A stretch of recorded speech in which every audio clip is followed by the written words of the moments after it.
right, so today we're really diving into something different. We're going to be hearing from Darren. Okay. This guy, he's a former inmate from the UK, and he's got some stories. Mm-hmm.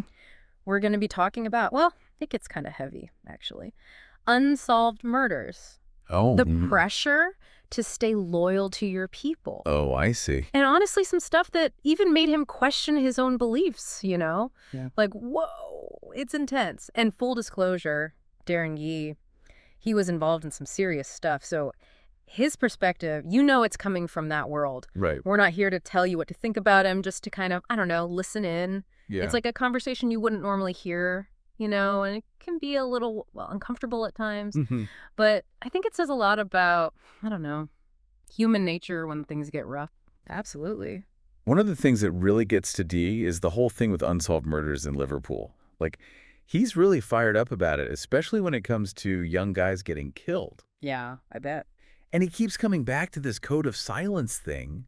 He sees it as a huge problem. Like, it's stopping people from getting justice, It's like that stop snitching mentality, right? Exactly. It's like this unspoken rule, and he thinks people are just too scared to speak up, even when it means, well, a killer gets away with it. Yeah, and you can see how that would be so frustrating for him, especially if he's seen it firsthand. Oh, definitely he has.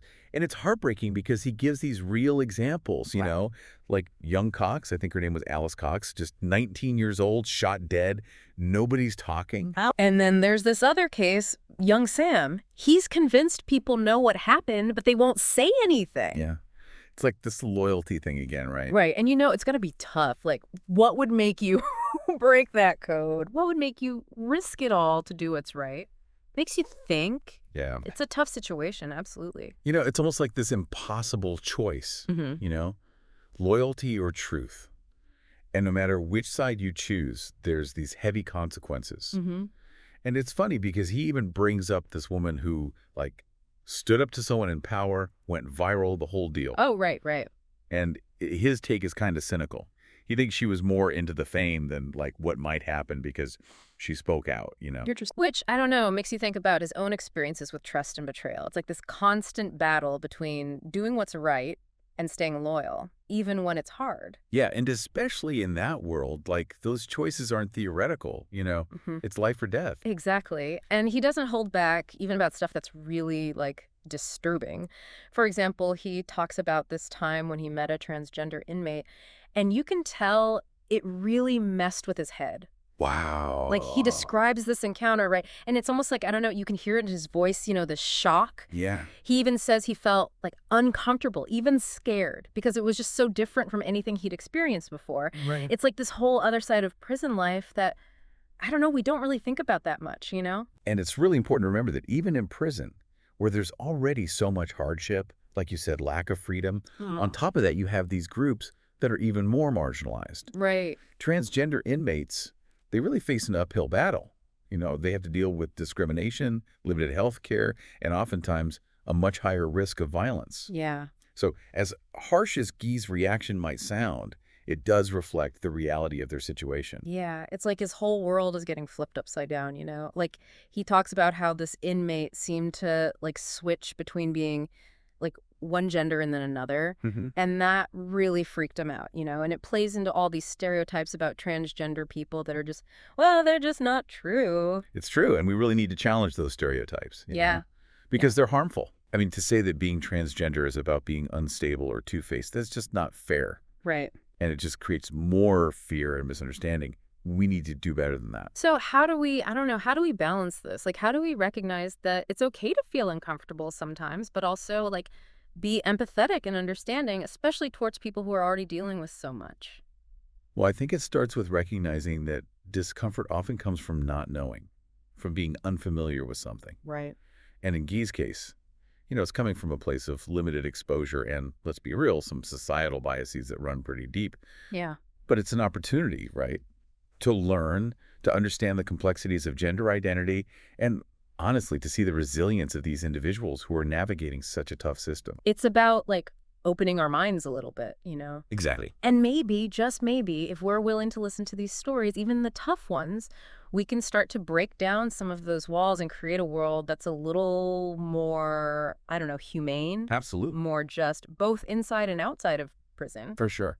But you know what? Let's circle back to this whole code of silence thing for a minute, because it's not just about protecting people who've done bad things, right? It's Yeah. about, like, navigating a whole system where loyalty is everything, even if it means, like, compromising your own sense of what's right. Exactly. And what's fascinating is that this code, it plays out differently depending on where you stand within the prison hierarchy. Oh, interesting. Yeah, for someone like G, who was already deep in that life, loyalty to his crew, his brothers, that probably came before anything else, even the law, even basic morality. Wow. Yeah. And he even compares it to that story we talked about earlier, the woman who, like, went viral, remember? Yeah.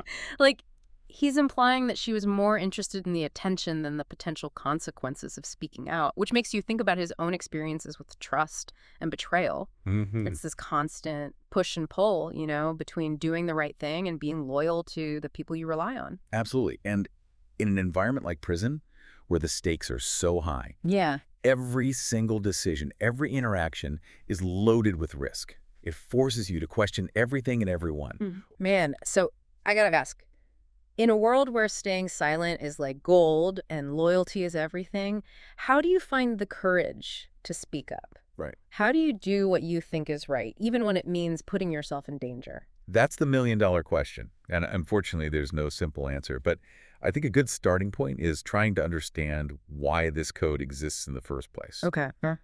What are the historical and social factors that keep it going? Right. And maybe, just maybe, if we understand those things, we can start to break it down from the inside out. It's about addressing the root causes, not just the symptoms, right? Exactly. So if we zoom out a little bit, what does Darren Gee's experience tell us about justice, about loyalty, about making really difficult choices when things are tough? Like, what does it say about us as humans when we're pushed to the edge? It's a harsh reminder that the lines between right and wrong, loyalty, betrayal, it's all blurry, especially in a place like prison. Yeah. It forces us to really look at ourselves, our own biases, our capacity for both good and bad.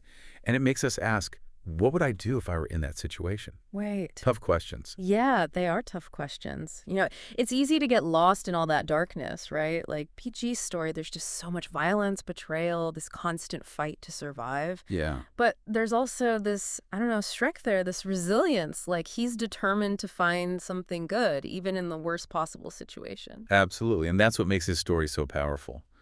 It's about the human spirit, Even when you're locked up, stripped of your freedom, Yeah. there's still this ability to grow, to look inward, to question everything you thought you knew. And he really wrestles with some heavy stuff, like his whole idea of justice, right and wrong, especially when it comes to that code of silence, that loyalty he feels towards other inmates. It's like he's battling with himself, trying to make sense of a world that just feels so messed up. And that's where real change comes from, isn't it? That willingness to ask those tough questions, to challenge your own beliefs, even when it's painful. I think Guy's journey, even though it's extreme, it teaches us that sometimes we grow the most in the darkest places, when we're forced to confront the hard truths. Yeah, it's like looking in a mirror, right? Sometimes you don't like what you see, but you gotta face it. So as we kind of wrap up this deep dive into Darren Guy's world, what would you say is like the most important thing for people to take away from his story? What do you want them to remember? I'd say it's about understanding, not judging. Guy's perspective, it might make us uncomfortable, but it forces us to see a side of life that we don't usually get to see. It reminds us that everyone has their own story, shaped by things we can't even imagine. And maybe, just maybe, if we listen to those stories, really listen, with open hearts and minds, we can start to close the gap between us. It's a powerful message, and it goes way beyond prison walls. So to everyone listening, the next time you come across something that challenges your beliefs, remember Darren Guy. Remember the weight of silence, the pull of loyalty, and the power of empathy to shed light on even the darkest parts of humanity.